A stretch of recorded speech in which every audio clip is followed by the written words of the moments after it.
Bismillah ar-Rahman ar-Rahim. Assalamu alaikum wa rahmatullahi wa barakatuhu. Chers auditeurs, merci de nous recevoir une fois de plus chez vous dans le cadre de cette émission Islam et pratique. Aujourd'hui, nous allons parler d'un thème qui va porter vers nos jours, pour ne pas dire le jour où nous allons être portés dans la tombe et les questions qui vont nous être posées par les deux anges que vous connaissez, Munkir et Nakir. Salat wa salam ala Rasulullah sallallahu alayhi wa sallam.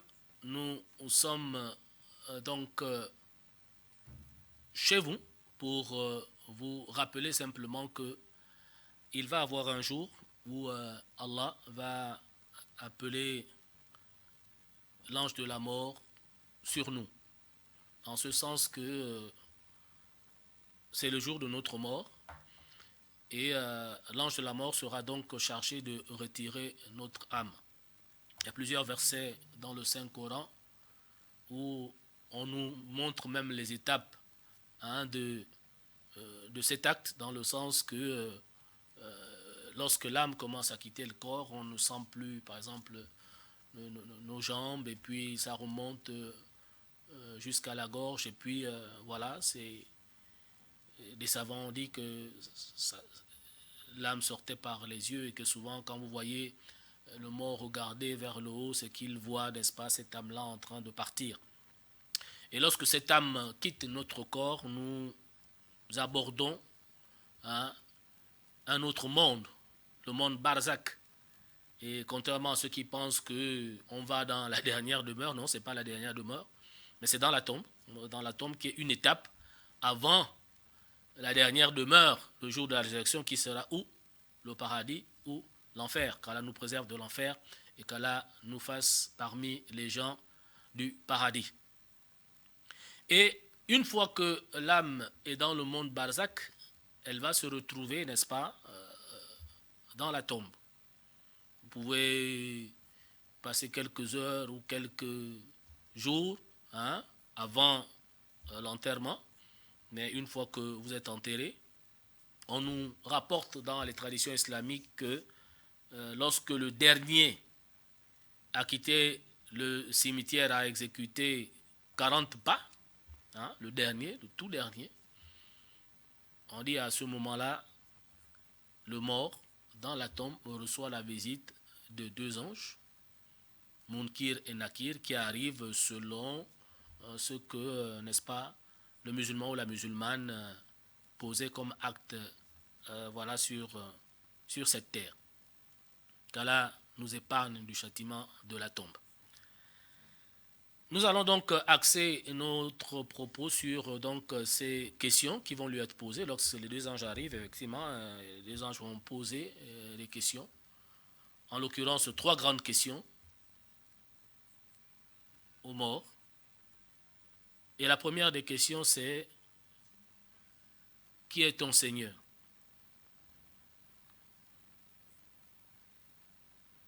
Qui est ton Seigneur? Man Rabbuk. Qui est ton Seigneur? Et voilà, beaucoup ont même déjà répondu. Le musulman va dire que mon Seigneur, c'est Allah. Mais qui est le musulman ou la musulmane qui va répondre mon Seigneur, c'est Allah? Parce que cette question paraît facile, paraît simple. Mais la réponse ne se dira pas aussi de manière facile ou de façon simple. Est-ce que vous voyez? Pourquoi? Mais parce que le musulman est celui qui dit La ilaha illallah. La ilaha illallah avec la bouche, avec le cœur, mais également avec les actes. On dit c'est celui-là qui aura cette facilité inouïe à dire mon Seigneur, c'est Allah. Mais c'est lui qui aura emprunté d'autres chemins,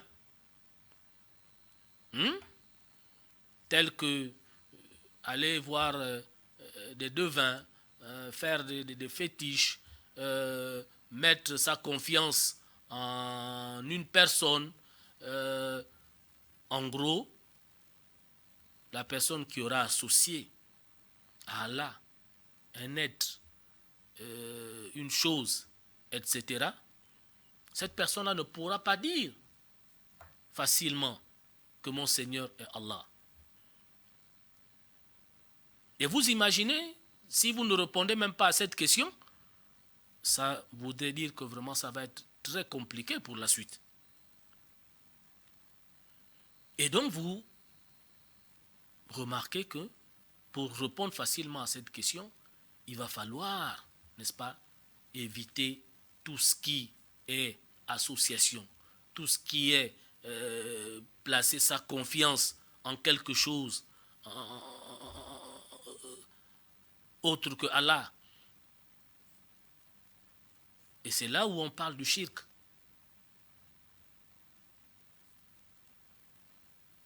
Le shirk, c'est l'association. Mais beaucoup pensent que, par exemple, ils ne sont pas dans l'association. Mais, à travers vos actes aussi, à travers vos faits, on pourra vous démontrer que non, là, à ce niveau, vous êtes dans l'association. Même parfois vis-à-vis de son épouse. Même parfois, des fois, vis-à-vis de son époux. Oui, il y a des moments où on va aimer un être au point que, si cet être-là vous demande de ne pas faire la prière, par exemple, vous ne priez pas. Si cet être-là vous demande de ne pas faire le jeûne, vous ne jeûnez pas. Vous voyez que vous avez mis cet être à un niveau où il ne faut pas. Parce que la prière, c'est Allah qui vous demande de faire la prière. Et pour rien au monde, pour personne sur cette terre, vous ne pouvez ne pas faire la prière. Parce que si vous ne faites pas la prière qu'Allah vous a recommandé de faire à cause de l'injonction d'un être, d'une chose ou de quelque chose que vous faites, mais vous montrez que votre Seigneur n'est pas Allah. Et vice-versa. Si vous croyez à des magiciens qui vous disent que voilà, c'est comme ça, la vie c'est ça, c'est ton bonheur c'est ici, c'est moi qui vais faire ceci, qui va faire de toi cela, et que Allah ne peut pas faire cela pour toi, c'est moi. Vous croyez à ces choses-là, vous allez vers ces personnes-là, ben, pour vous, lorsque Munkir et Nakir vont vous demander qui est votre Seigneur, ça va être difficile pour vous de répondre que c'est Allah. Et là, les problèmes vont commencer, les sérieux problèmes. Je ne vais pas dans les explications du châtiment de la tombe, mais voilà, vous allez aller vers ça. Parce que la première question, et c'est la question primordiale même avant la suite. Et comme on dit que si déjà au niveau de cette question, vous avez associé à Allah quelque chose, etc., etc., mais vous mettez en difficulté votre avenir vers le bonheur.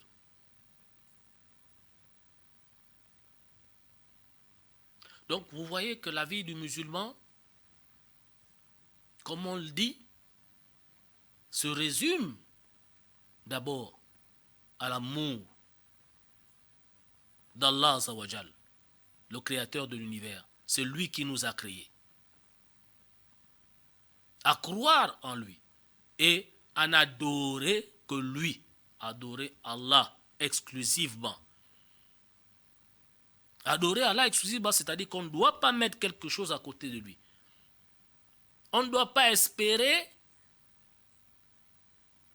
par rapport à un autre. En termes de vie, en termes de santé, en termes de bonheur, en termes d'amour, en termes de beaucoup de choses qui ne sont que de son ressort. Parce que si on le fait, c'est grave pour nous. Qu'Allah nous en préserve. Et qu'Allah nous guide vers l'unicité. La ilaha illallah. il y a aussi des gens, on va le dire, qui, de façon inconsciente, souvent, se mettent à prononcer des paroles d'une gravité extrême, mais que beaucoup aujourd'hui, même ça circule dans les réseaux sociaux, et il y a des communautés comme ça, il y a des musulmans comme ça qui aussi se mettent à dire cette parole sans savoir la gravité de ce qu'ils sont en train de dire. C'est quoi cette parole? C'est la ilaha. La ilaha. Et le musulman, quand il dit ça, la ilaha, il pense que il est en train de dire qu'il n'y a de Dieu qu'Allah, alors qu'il est en train de dire le contraire. La ilaha, ça veut dire il n'y a pas d'Allah, il n'y a pas de divinité. Il y a une célèbre vidéo sur les réseaux sociaux, un musulman là qui, voilà, il constate certaines choses, machin, et il dit ça. Et tout le monde commence à le copier en disant, quand on veut dire la shahada, ou quand on veut dire qu'il n'y a de Dieu qu'Allah, on dit la ilaha. Mais la ilaha, ça veut dire il n'y a pas de Dieu. Arouzubillah. Oui. Demandez encore à ceux qui maîtrisent l'arabe, que moi je ne maîtrise pas. Mais quand vous dites la ilaha, c'est pas la ilaha illallah. Vous devez dire la ilaha illallah. Il n'y a pas de Dieu sauf Allah. Est-ce que vous voyez? La ilaha, ça veut dire vous dites qu'il n'y a pas de Dieu. Et vous voyez la gravité de cette parole. Mais ça devient comme un jeu aujourd'hui. Vous entendez un musulman, quand il va la ilaha. La ilaha, la ilaha, il s'arrête là. Non, non, non, non. C'est la ilaha illallah. La ilaha, ça veut dire il n'y a pas de Dieu. Donc, vous êtes comme ça, dans l'inconscience, vous musulmans, qui savez en votre âme et conscience qu'Allah existe, mais vous êtes en train de prononcer une parole grave, monstrueuse, qu'il n'y a pas de Dieu. Comme je le disais, tout ça, c'est fait encore avec la complicité de certains qui savent que oui, on va amener les musulmans à dire même, à nier même l'existence d'Allah. Et vous voyez que c'est des paroles qu'il faut éviter. Qu'il faut éviter même à écouter. Parce que ce musulman-là, sur les réseaux sociaux, il a un truc là, il dit voilà, comme ci, comme ça, et tout le monde, on aime même écouter ça. Alors qu'on ne devait même pas écouter ces paroles-là.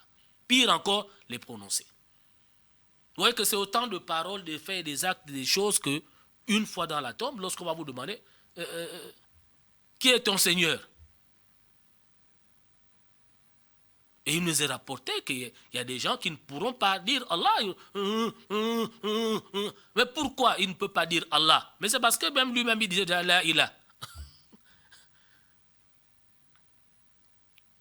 Et beaucoup vont regretter. Pourquoi? Parce qu'ils vont dire, ah, on ne savait pas. Mais il faut savoir. Il faut savoir. Vous-même, vous ne voyez pas que c'est bizarre. La ilaha, vous coupez là. La ilaha illallah, Muhammadur Rasulullah. La ilaha illallah. Pourquoi vous coupez une parole aussi importante? La ilaha, vous vous arrêtez là. Est-ce que c'est la ilaha illallah? Vous n'avez trouvé pas aussi que c'est bizarre? Vous n'avez pas vu que là, il y a un problème?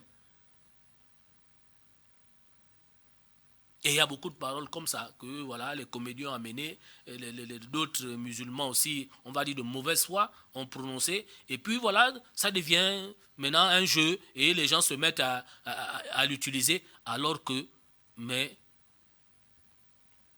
comme a dit le prophète à certains mécréants, que est-ce d'Allah et de son messager que vous vous moquez? Parce que vous vous moquez de la religion, vous vous moquez des musulmans. Et pourtant, vous en faites partie. Mais c'est grave. Astaghfirullah. Vous entendez maintenant les gens dire Safourla, Safourlaï, Safourla, Safourla. Et ils savent que ce qu'ils disent là, c'est pas bon. Hein?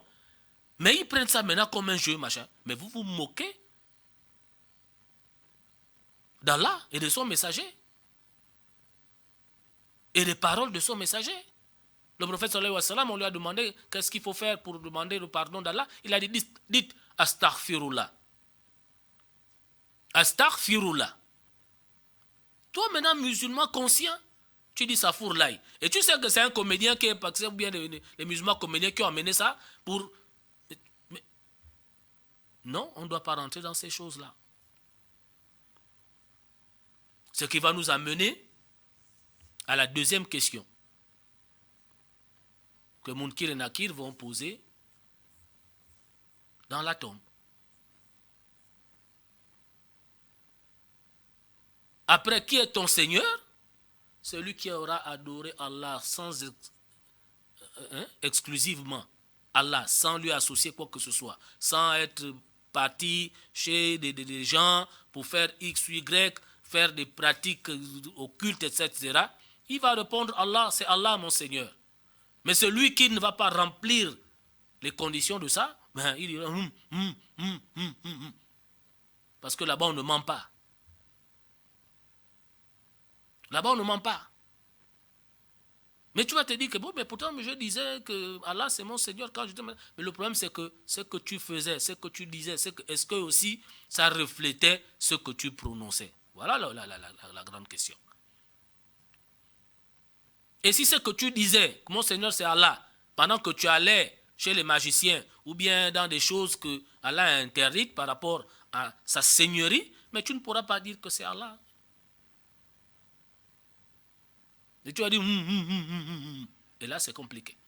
Et la deuxième question c'est qui est ton prophète? Qui est ton prophète? Qui est ton prophète? Là aussi, pour le musulman, c'est Muhammad sallallahu alayhi wa sallam, le dernier des messagers. En même temps que nous attestons que tous les prophètes qui sont venus avant lui sont les messagers d'Allah.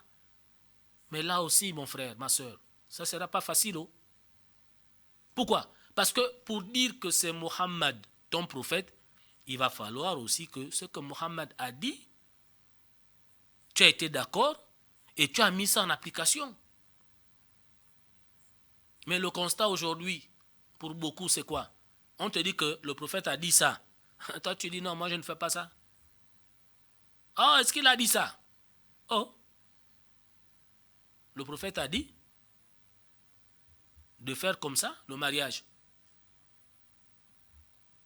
Toi, tu dis non, moi je préfère faire le mariage des autres.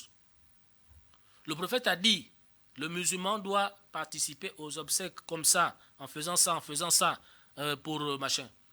Toi, tu dis non, moi je fais comme les autres. Le prophète a dit, il faut manger comme ça. Toi, tu dis non, moi je mange comme les autres. Le prophète a dit, il faut t'habiller comme ça. Toi, tu dis non, la façon de s'habiller là, je ne trouve pas ça clair. Moi, je préfère m'habiller comme les autres.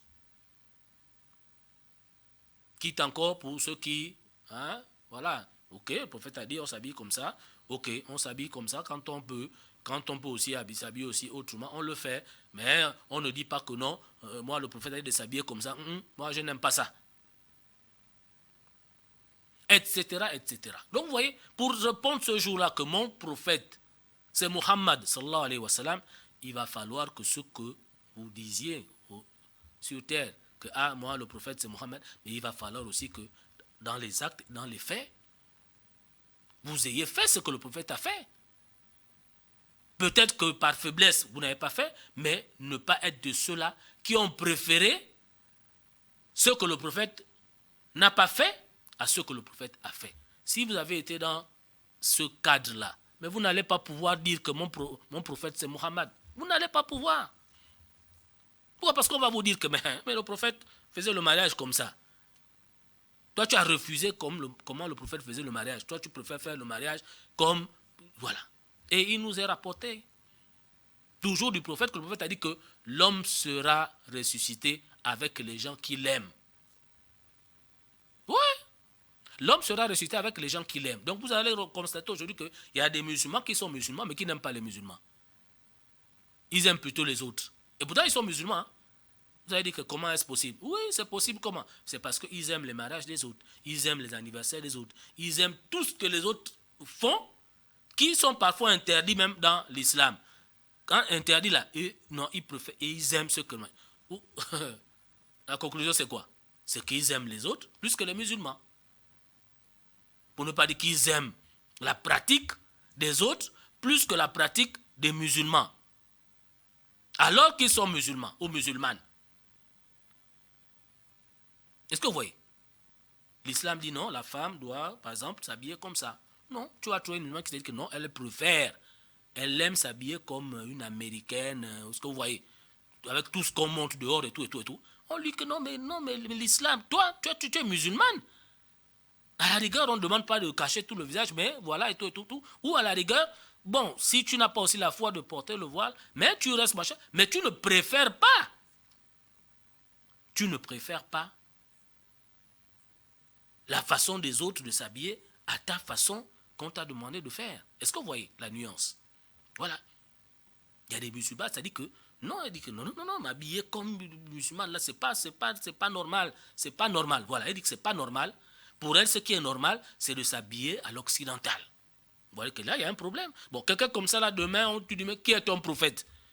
Elle aura du mal à répondre que mon prophète, c'est Mohammed. Parce que Mohammed, lui-même, Allah lui a dit, oh Mohammed, dis à tes femmes, à tes filles et aux femmes de croyantes de s'habiller comme ça.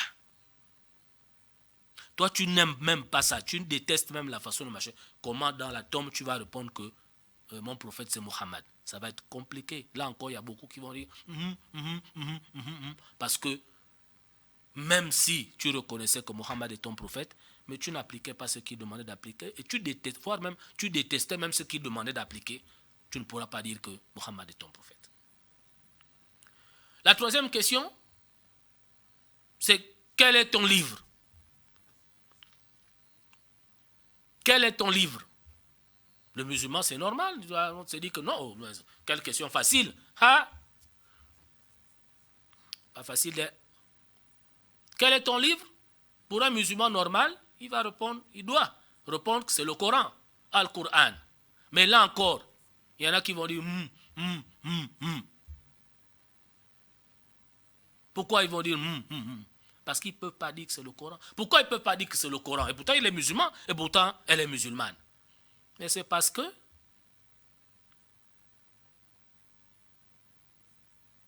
tu étais de ceux-là qui niaient le Coran.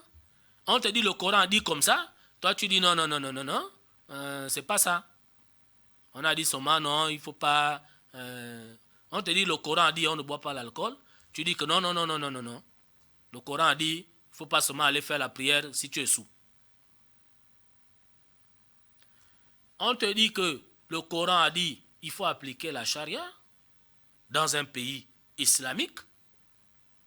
Le voleur, on lui coupe la main.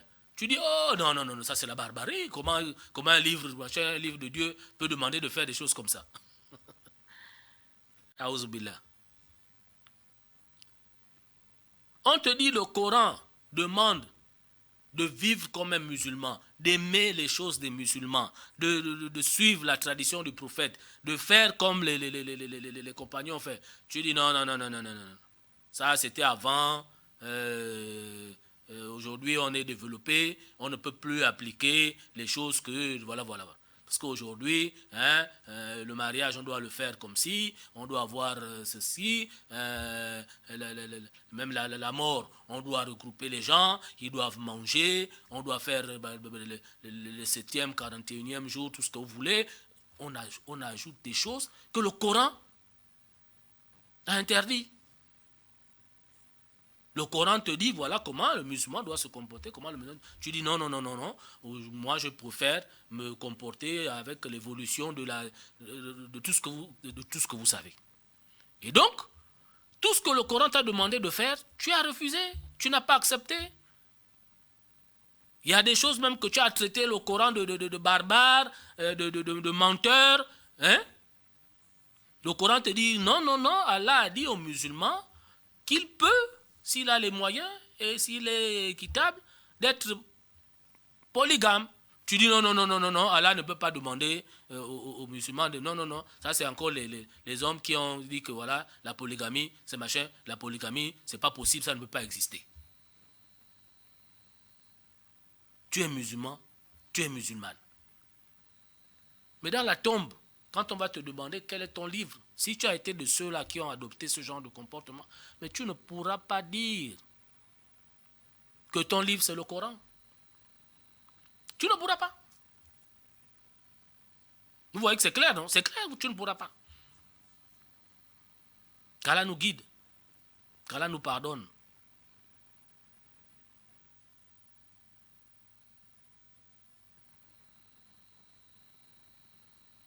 Et on peut ajouter une quatrième question pour dire, voilà, bon, voilà, tu as donné des biens, Allah t'a donné ceci, Allah t'a donné cela. Comment tu as utilisé tout cela? Comment tu as utilisé tout cela? Et après, on va se rendre compte qu'on n'a utilisé que dans la désobéissance.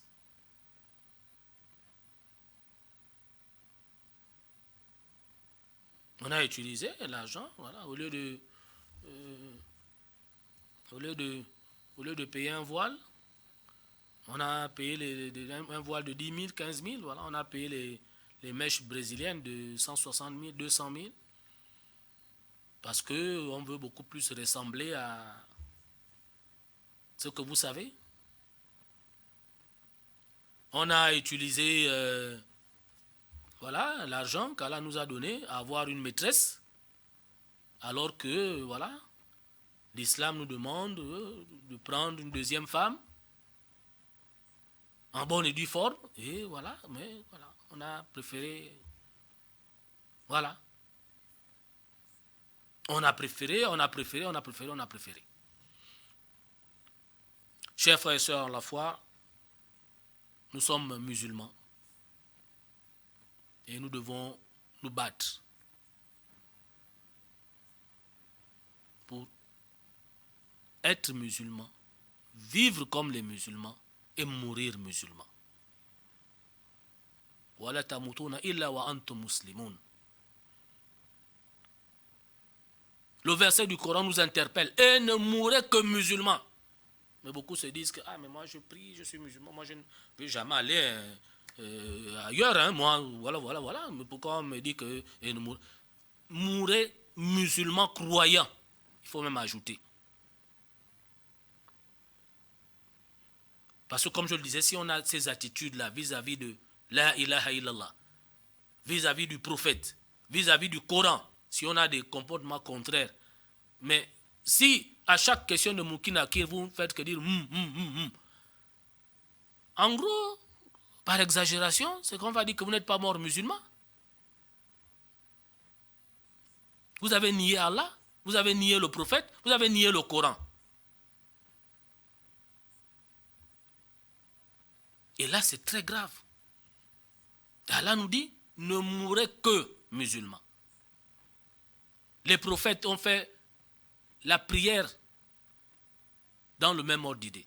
Oh Allah, fais-nous mourir croyants. Fais-nous mourir musulmans, croyants. Mais vous voyez comment Shaitan, le diable, nous met dans des situations où demain, après-demain, on va se retrouver. Et voilà. De l'autre côté, on va dire, oh mais qu'est-ce que... Voilà. Sakar, c'est un châtiment de l'enfer. Et là-bas, on dit, on va retrouver des musulmans. On dit, mais qu'est-ce que vous faites ici, à Sakar? Ils vont répondre que c'est parce que nous n'étions pas de ceux qui faisaient la prière.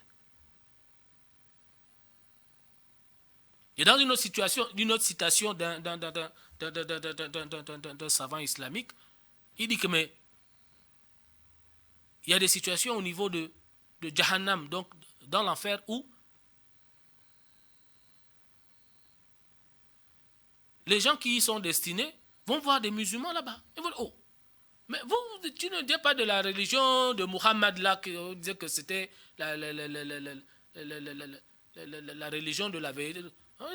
Mais qu'est-ce que tu fais ici? Imaginez la honte. Qu'Allah nous en préserve. Et en autre réponse, voilà, ce serait que non, j'étais là-bas, mais je n'étais pas là-bas. Qu'Allah nous en préserve. Tu es musulman, mais tu n'es pas musulman. Ah, comment ça? Comment quelqu'un peut être musulman et puis ne pas être musulman? Oui, mais comment quelqu'un peut être musulman, musulmane? Tu n'aimes rien de ta religion. Tout ce que tu aimes, c'est dans la religion des autres. Il y a problème. Quand on appartient à une famille, on respecte les principes de cette famille. On aime les gens de cette famille. On fait comme les gens de machin pour respecter nos traditions, nos us, nos coutumes, hein, qui sont bonnes, en conformité avec l'islam pour ce qui est des musulmans. Dans la famille, on aime les membres de sa famille, on applique les us et coutumes qui sont bonnes, qui ne sont pas en contradiction avec la religion. Et voilà, ce qui montre qu'on aime et on appartient à cette famille. Mais vous êtes dans une famille et puis vous n'aimez même pas les gens de cette famille, vous n'aimez pas ce qu'ils font, vous ne mangez pas avec eux, vous n'aimez pas leur nourriture, vous n'aimez pas leur... Tout ça là. Vous, plutôt, vous aimez, on vous retrouve dans une autre famille où là-bas vous êtes vraiment épanoui, vous aimez tout ce qui se fait là-bas, vous êtes avec vous aimez ceux qui sont là-bas. On conclut automatiquement que vous n'appartenez même plus à cette famille-là. À votre famille d'origine, on va le dire. Pourquoi? Parce que vous, voilà. C'est la même chose dans la religion. Tu ne peux pas être musulmane, et puis toi tu aimes seulement les choses d'ailleurs, tu n'aimes pas les choses de ta religion. Pourquoi? Parce que le diable a fini par te faire avoir la haine. Tu n'aimes pas. Est-ce que vous voyez? Tu n'aimes pas ta religion. Tu n'es pas fier de ta religion. Tu n'es pas fier d'être musulman ou d'être musulmane. Tu es fier plutôt de faire comme les autres. Ça veut dire que, oui, il y a un problème. Donc, chers frères, à la fois, ce thème, c'était effectivement pour nous réveiller dans le sens que vraiment, l'heure est grave. L'évolution, ça va dans tous les sens et voilà, hein, les Occidentaux nous ont fait croire que, voilà, les meilleures choses, quoi, sont celles qu'il ou qu'elle qu'il produit. En tout et pour tout, hein. Mais musulmans, nous devons savoir que Allah nous dit kuntum khayra ummatin ukhrijat linnas. Nous croyons en Allah, nous croyons à la fin,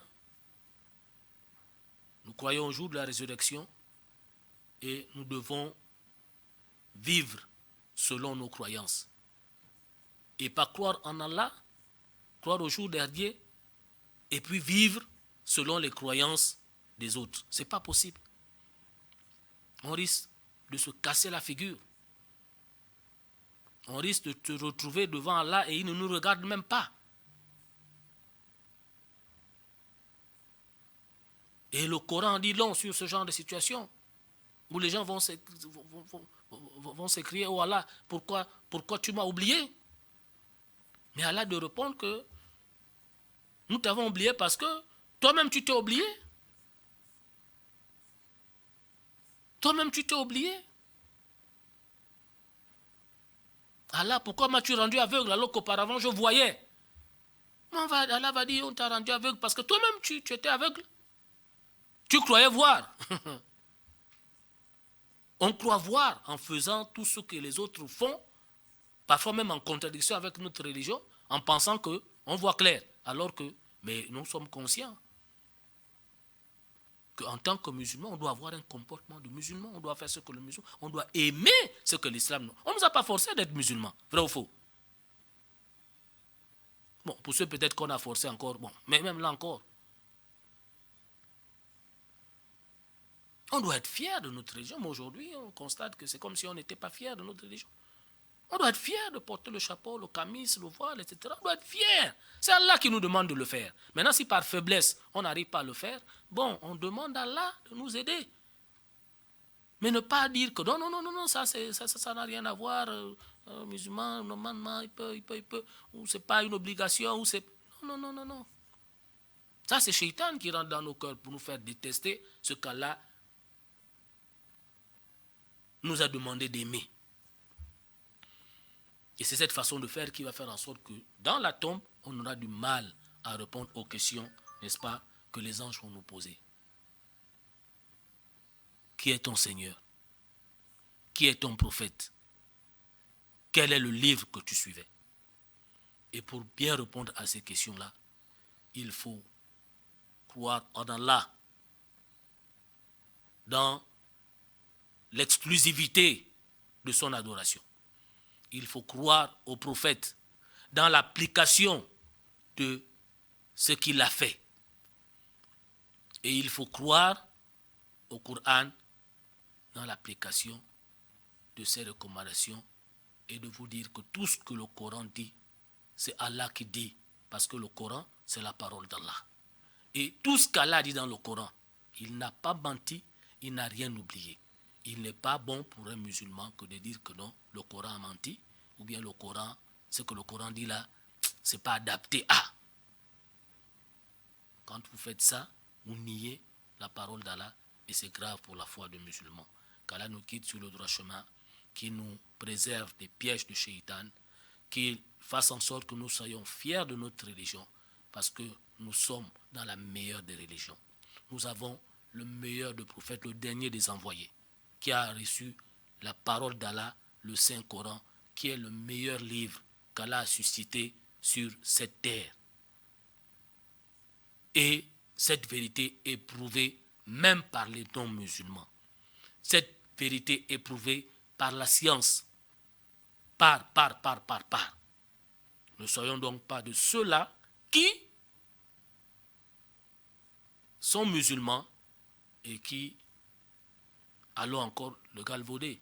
Qu'Allah donc nous guide, qu'Allah nous protège et qu'il nous place parmi les gens de bien. Assalamu alaikum wa rahmatullahi wa barakatuh.